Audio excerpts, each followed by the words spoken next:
A bordo de la nave iban 5 personas, entre ellas un millonario, un experto en el Titanic y un empresario y su hijo. 3 de ellos pagaron 250.000 euros por realizar el viaje que tenía como objetivo visitar el Titanic cuando desapareció.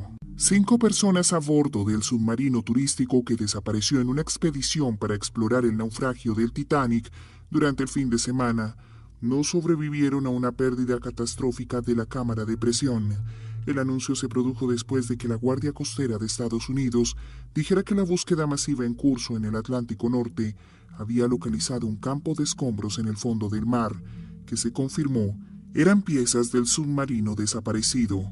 El campo de escombros es consistente con una implosión catastrófica de la embarcación, dijo el contraalmirante John Mauger de la Guardia Costera en una sesión informativa, ofreciendo las más profundas condolencias a las familias. Un portavoz de Ocean Gate Expedition, la compañía detrás del viaje, dijo a los periodistas que los pasajeros, incluido el director ejecutivo de Ocean Gate, Stockton Rush, lamentablemente se han perdido. ¿Pero qué pasó?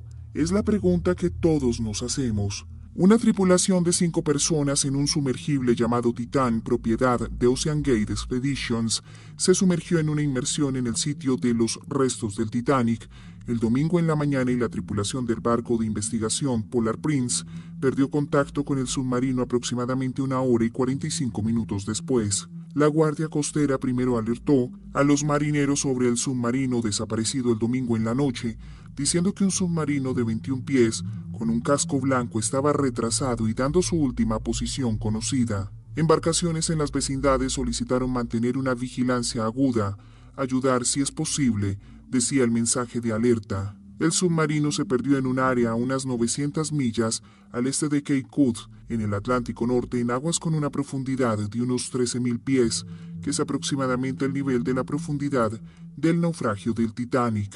En medio de la creciente preocupación por la disminución del suministro de aire respirable, los refuerzos de búsqueda y rescate por parte de un comando unificado compuesto por varias agencias internacionales aumentaron en consecuencia. Las 5 personas a bordo incluían un operador, más tarde identificado como Stockton Rush, el director ejecutivo de Ocean Gate Expeditions, y 4 especialistas de misión, un término que la compañía usa para sus pasajeros, que pagaron hasta $250.000 por un asiento.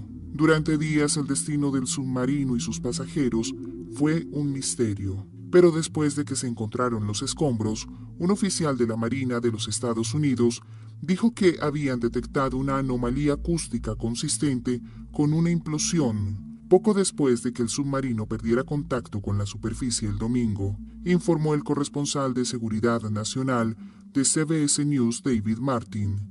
La información se transmitió a la Guardia Costera, que la utilizó para reducir el radio del área de búsqueda, dijo el funcionario.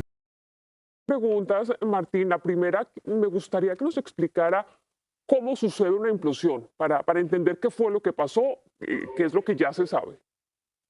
Bueno, a ver, la implosión es cuando nosotros tenemos un evento donde la presión exterior es muy superior a la interior del recipiente y por el colapso de la estructura que no la resiste, ese recipiente en milisegundos se compacta de golpe. ¿Sí? O sea, a la inversa de lo que sucede en un avión, que en un avión es una descompresión porque hay más presión adentro que afuera. En este caso nosotros tenemos mucha presión en el exterior, la estructura no resiste, entonces de golpe, en menos de un segundo, esa estructura colapsa y se comprime completamente y libera toda la Escuchando energía. a los integrantes de la sociedad tan pequeñita que logra hacer estos descensos tan profundos en el océano, James Cameron entre ellos, él decía, mire, yo sabía que esto podía pasar, estaban estos riesgos. ¿Cómo lo ve usted como ingeniero?